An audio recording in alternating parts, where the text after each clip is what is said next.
நேற்று நான் தளபதி பற்றி ஒரு வீடியோ போட்டிருந்தேன். அந்த வீடியோக்கு ஒருத்தர் கமெண்ட் பண்ணியிருந்தாரு, அடா லூசு, இதை நீ உன்னோட காசுலேயே பண்ணியிருக்கலாமே, எதுக்கு அரசியல் பண்ணணும்னு சொல்லி கேட்டிருக்காரு. அண்ணா ரொம்ப உரிமையாக பேசுறாரு. அதே உரிமையில் நான் கேட்குறேன், எதுக்கு ஃபர்ஸ்ட் பண்ணணும், எதுக்கு பண்ணணும்? அவர் உட்காந்து நாயா பேயா ஓடி சம்பாரிச்ச காசை எதுக்கு செலவு பண்ணணும்? கழிப்பான்னா அது என்ன ஊழல் பணமா, இல்லை ஊற வச்சு ஒலையில போட்ட பணமா, இல்லை திருட்டு பணமா, லஞ்ச பணமா, என்ன பணம்? இவங்க ஒரு 4 வருஷமா 5 வாங்கி செஞ்சிருக்காங்க. ரோடு சூப்பரா போட்டிருக்காங்க, சும்மா பிரமாதமா இருக்கு. நான் 3 வாட்டி நான் ஃபோர்க்கு பின்னு மாத்திருக்கேன். ஒவ்வொரு வாட்டி ஃபோர்க் பண்ணும்போது 2000-3000 செலவு ஆகுது. 3 வாட்டி நான் பண்ணிருக்கேன். ரோடு சரியில்லை, தண்ணி இல்லை, பஸ் ஒரு இடத்துல நிக்கல. என்ன ஒரு சுத்தபத்தமான ஒரு பஸ் இருக்கா? ஃபர்ஸ்ட் பஸ்ஸா இருக்கா, இல்ல லைட் எங்கன்னா எரியுதா, எங்கேயாச்சும் ரோடு சாலை எல்லாம் நல்லா இருக்கா? என்ன நல்லா இருக்கு? நல்லா இருக்கு, சூப்பரா இருக்கு. ஏன்னா 9 லட்சம் கோடி செலவு பண்ணவங்க எல்லாம் கேட்க மாட்டீங்க இந்த கேள்வி, என்னையா பண்ணிருக்க அப்படின்னு சொல்லி கேட்க மாட்டீங்க. தன்னோட உழைப்புல குடும்பத்துக்கு தேவையானதை சேர்த்து வச்சுட்டு மக்களுக்காக ஒண்ணு பண்ண போறேன், அது மக்களோட இடத்துல இருந்து பண்ணணும்னு சொல்லிட்டு வரவங்களை போயிட்டு நம்ம கேள்வியா கேட்போம்.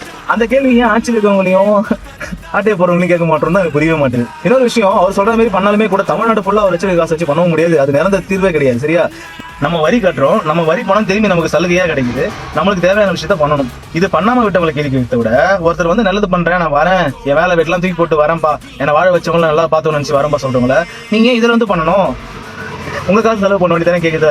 நியாயமே இல்லை, உண்மை நியாயம் இல்லை. முடிஞ்சா ஜெயிக்க வச்சுட்டு கேள்வி கேளுங்க. இந்த மாதிரி ஆர்வப்பாளராக கேள்வி கேட்கறதுல ஒன்றும் யூஸ் கிடையாது. ஒன்றும் யோசிங்க.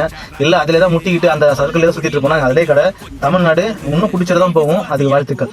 அப்புறம் ப்ரோ, நீங்க சொல்லவே வேணாம், உங்க ஐடி பேரை பார்த்து தெரிஞ்சுக்கிட்டேன் நீங்க யாருன்ட்டு. சாதாரணமா இருந்த ஒரு விஜய இந்த உயரத்துல தூக்கி வச்சு கொண்டாடிக்கிட்டு இருக்கிறீங்க. உங்க வீட்டுல ஒருத்தனாவே ஆக்கிட்டீங்க, உங்க சொந்தக்காரனாவே ஆக்கிட்டீங்க. என்னங்க பெரிய பணம் வேணுங்கிற அளவுக்கு பார்த்தாச்சு. அரசியலுக்கு வந்துதான் நான் பணம் சம்பாதிக்கணுமா என்ன? அதுக்கு கொஞ்சம் கூட அவசியமே இல்லை.